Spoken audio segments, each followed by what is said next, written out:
आज के इस दिव्य सत्संगी श्रृंखला जिसका नाम है प्रश्न से प्रेरणा तक।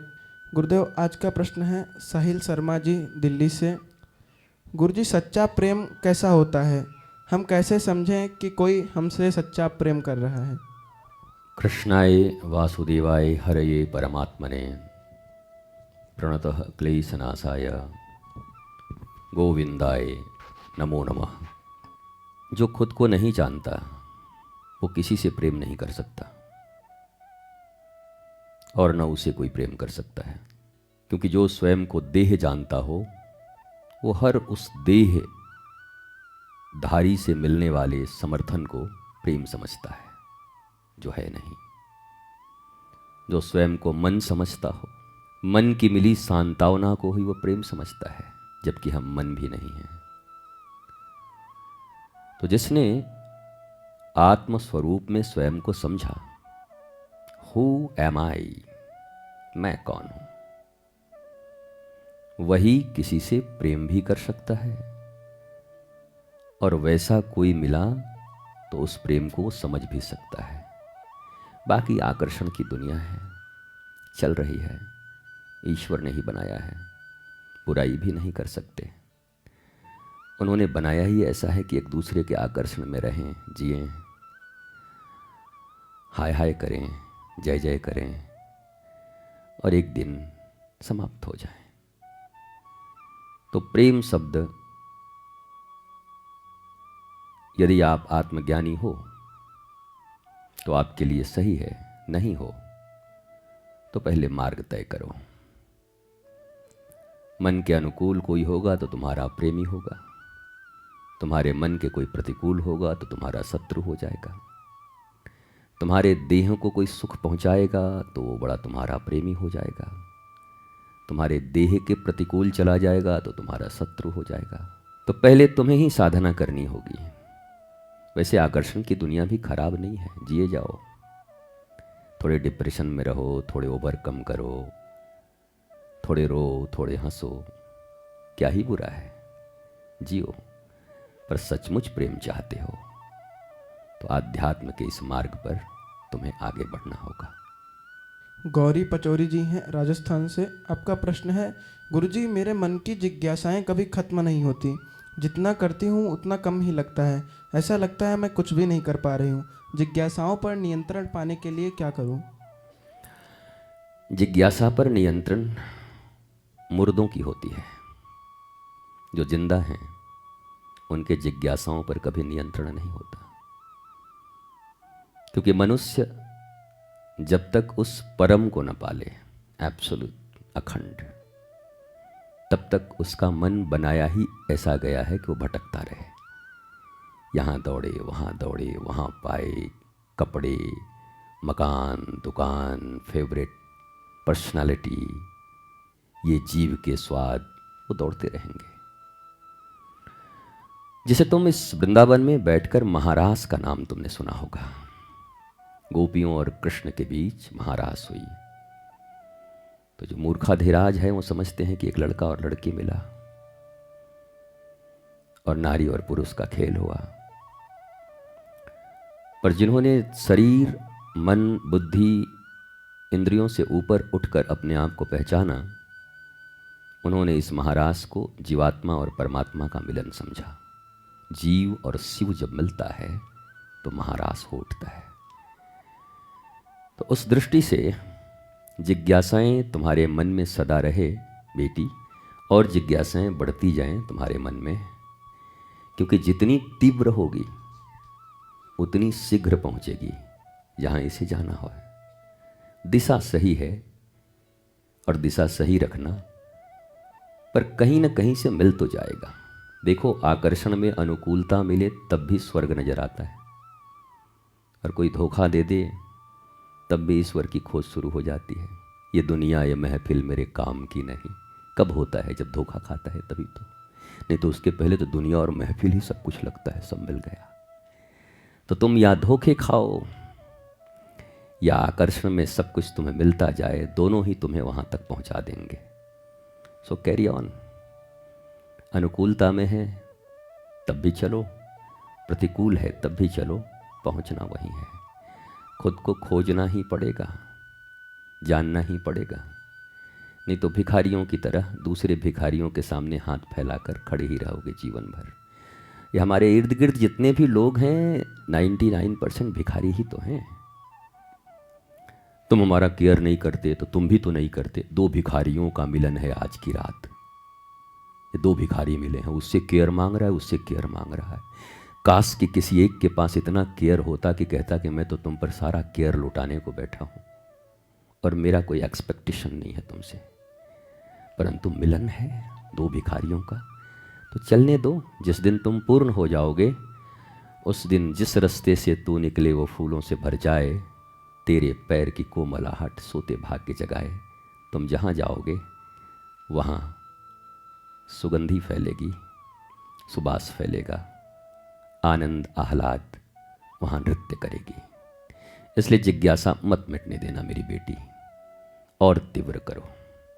गुरुदेव अंजलि शर्मा जी हैं उत्तर प्रदेश से। आपका प्रश्न है, मैं पूरी दुनिया को प्रसन्न रखना चाहती हूँ, प्रयत्न भी करती हूँ, पर कोई भी मुझसे प्रसन्न नहीं रहता। मैं ऐसा क्या करूँ कि सब मुझसे प्रसन्न रहें? लगता है तुमने सारी जिंदगी दुखी रहने का कॉन्ट्रैक्ट बना लिया है। अब बना ही लिया है तो मैं भी सहायता कर दूंगा। पूरी दुनिया को कोई प्रसन्न कर सकता है? जिनको तुम राम समझे, जिनको कृष्ण समझे, महादेव जिनको समझे, वो सती अपनी पत्नी को खुश न रख सके। पत्नी खिलाफ खड़ी रहती थी सती की, आप तो कुछ भी बोलते रहते हैं, और तुम दुनिया को खुश रखोगे? कमाल हो भाई तुम। प्यारे, स्वयं के ऊपर थोड़ा परिश्रम करो। कस्तूरी मृग के नाभि में है। जिस प्रसन्नता को तुम ढूंढ रहे हो वो सेल्फ रियलाइजेशन के बिना संभव नहीं है। हु एम आई? अभी गलत स्टैंड पे खड़े हो, बस स्टैंड पे, मन के स्टैंड पे खड़े हो, देह के स्टैंड पे खड़े हो, इंद्रियों के स्टैंड पे खड़े हो। जिस दिन आत्मा के स्टैंड पे खड़े हो गए, आत्मा stand, bus stand, railway station, तो जिस दिन आत्म स्टेशन पे खड़े हो गए ना, तो ये दुनिया की प्रसन्नता को भूल जाओगे और उनको प्रसन्न करने का कोई तुम्हारे भीतर तीव्रता भी नहीं होगा। फिर वही जगजीत सिंह, जहाँ जाओगे लोग प्रसन्न होते जाएंगे क्योंकि तुम ही प्रसन्न हो। खुद अप्रसन्न आदमी किसको प्रसन्न करेगा? पता नहीं ये छोटी सी बात हम भारतीयों के या मनुष्यों के समझ में क्यों नहीं आते। दुखी आदमी सबको सुख देना चाहता है। घर का एक दुखी आदमी कहता है मैं दिन रात दुखी रहता हूँ, माँ को भी कोई सुख नहीं दे पा रहा हूँ, पिताजी को भी नहीं, भाई भी मेरे से सुखी नहीं है, अरे तो मेरी पत्नी भी सुखी नहीं है, बच्चे भी मुझे नहीं मानते, पड़ोसी भी नहीं मानता। भाई तुम खुद दुखी हो। तुम जहाँ रहोगे वहाँ दुख के कांटे अपने आप निकल आएंगे। लाने की जरूरत नहीं है, तुम्हारी उपस्थिति ही दुख है और तुम्हारी उपस्थिति ही प्रसन्नता बन सकती है अगर तुम स्वयं वो बन जाओ। पुनः कहता हूँ, आध्यात्म दूसरों को बनाने की विधा नहीं है। ये जितने दूसरों को बनाने का दम्भ भरते हैं ना लोग, वो धार्मिक बहुत अच्छे आध्यात्मिक लोग नहीं हैं। मैं तुम्हारा कल्याण कर दूंगा, मैं तुम्हारा कल्याण कर दूंगा, तुम्हारा, अरे खुद का कर ले भाई, कल्याण कर देगा। 10 रुपया न दूं तो हमारा पता नहीं क्या कर देगा, फिर कल्याण खत्म हो जाएगा। इसलिए खुद का ही कल्याण करिए और उसका एकमात्र माध्यम है स्पिरिचुअलिटी। स्पिरिचुअल का अर्थ होता है स्पिरिट। स्पिरिट मतलब होता है उत्साह। वो केंद्र बिंदु समझना, वो सेंटर पॉइंट जहां उत्साह भरा हुआ है, वहां पहुंच गए तो उत्साहित रहोगे, उमंग में रहोगे, तरंग में रहोगे, रंग में रहोगे, अपने ढंग में रहोगे, मस्त रहोगे, स्वस्थ रहोगे, व्यस्त रहोगे, जबरदस्त रहोगे। तो वो केंद्र तुम्हें सेंटर पॉइंट ढूंढना होगा। हेल्प कर सकते हैं तुम्हारे गुरु। तुम्हारे गुरु ही कर सकें ये भी मैं तय नहीं करता। पता नहीं गुरु घंटाल हो तो कैसे करेंगे, पर कोई आत्मज्ञानी महापुरुष तुम्हारे संसर्ग में हो तो तुम्हारी सहायता अवश्य कर सकता है। जो सामान तुम्हें चाहिए उसी दुकान पे जाना होगा। नहीं नहीं नहीं नहीं नहीं, वो दुकान वाला तो मेरा परिचित नहीं है, मेरे परिचित तो ये दुकान वाले हैं। एक जगह आग लगी थी, पानी भी नहीं था, पानी भी बिक रहा था, पेट्रोल भी बिक रहा था। बोला ये पेट्रोल वाले हैं ना, मेरे फूफा के लड़के हैं, तो मैंने 10 लीटर पेट्रोल ही ला के डाल दिया आग में, तो आग थोड़ी बुझेगी। तुम्हारे फूफा के लड़के के पेट्रोल से लाना तो पानी ही पड़ेगा, पहचान उसी से करनी पड़ेगी। तो जहाँ शीतलता हो, जहाँ आत्मज्ञान हो, जहाँ सेल्फ रियलाइजेशन हो, आप वहीं से आनंदित हो सकते हैं, आपकी आग बुझ सकती है। वंशी जी हैं सूरत से। आपका प्रश्न है, फेम पॉपुलैरिटी के कारण जब जीवन में घमंड या ईगो आ जाए तो उसको नियंत्रित करने के लिए क्या करना चाहिए? और फेम है ही, और फेम का ईगो है ही, तो बुरा भी क्या है? फेम को थोड़ा एंजॉय करो। हाँ मेरे को पता है मैं ऐसा हूँ, थोड़ा करो एंजॉय, क्या दिक्कत है? किसको क्या फर्क पड़ता है? इतराओ थोड़ा, थोड़ा लोगों को दिखाओ। तो फेम का ईगो या घमंड, देखो फेम का ईगो नहीं होता, ईगो है तो हर जगह होगा, फेम का नहीं होगा। वो है तो हर जगह होगा। जो डिफिशियंसी है आपके शरीर में, वो हर अंग पे प्रभाव डालेगी। तो ईगो है ही। सीधा प्रश्न ये है कि मैं अपने ईगो को कैसे नष्ट करूं? क्या ईगो मिट सकता है? अहंकार मिटाया जा सकता है? ये प्रश्न हो। आपने तो अपने आप को बरी कर दिया, केवल फेम का है, बाकी तो करीब करीब मैं भगवान के पास ही हूँ, हमें उनमें ज़्यादा अंतर नहीं है, हमारा उनका बिल्कुल मिलन बराबर का है। एक थोड़ा सा ज़्यादा नहीं, फेम में थोड़ा ईगो आ जाता है। क्या सेव किया अपने आप को आपने? ईगो है आपके भीतर, और होना भी चाहिए। अहंकार सभी मनुष्य के भीतर है, आपके भीतर भी होना चाहिए। पर हमने सुना है कि अहंकार श्रेष्ठ के लिए हो, नश्वर के लिए नहीं, शाश्वत के लिए हो।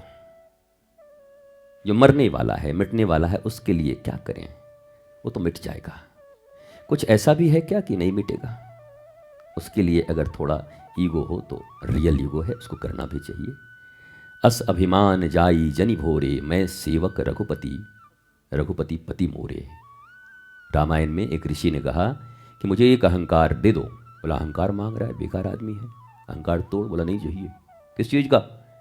बोला मुझे ये अहंकार चाहिए कि रघुपति मेरे पति हैं और मैं उनका सेवक हूँ, इतना तो अहंकार चाहिए मेरे को।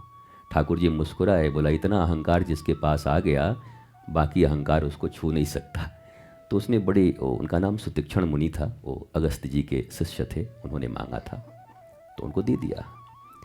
मुझे ऐसा लगता है कि बहुत ज़्यादा परेशान मत रहिए। ईगो और अहंकार ये कॉमन है, होना चाहिए, सबके अंदर होना चाहिए।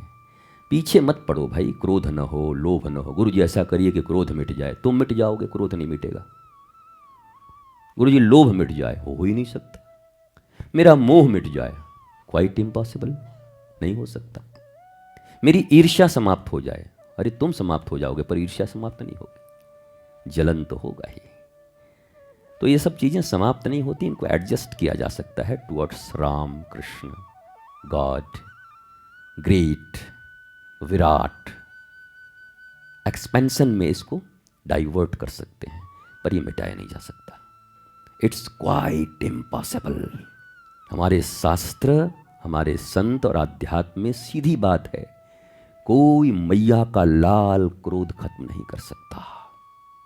न राम खत्म कर पाए अपना, न कृष्ण, और न ही कोई साधु और संत। कोई कहता है कि मेरा क्रोध कम हो गया तो डाउट करो उस पर। मेरे को एक बात पता है कि मेरे को किसी बात का अहंकार नहीं है। सबसे बड़ा अहंकार यही है कि तेरे को अहंकार नहीं है, घोर अहंकारी हो तुम।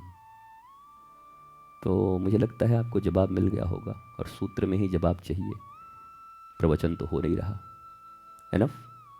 स्वस्थ रहिए, मस्त रहिए, आनंदित रहिए, नाचिए, गाइए, मुस्कुराइए, घूमिए, घुमाइए, वृंदावन आइए, अयोध्या जाइए, काशी का भी चक्कर लगा आइए।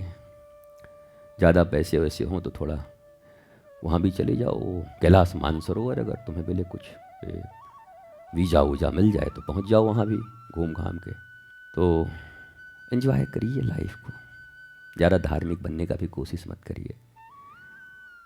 Access of everything is bad.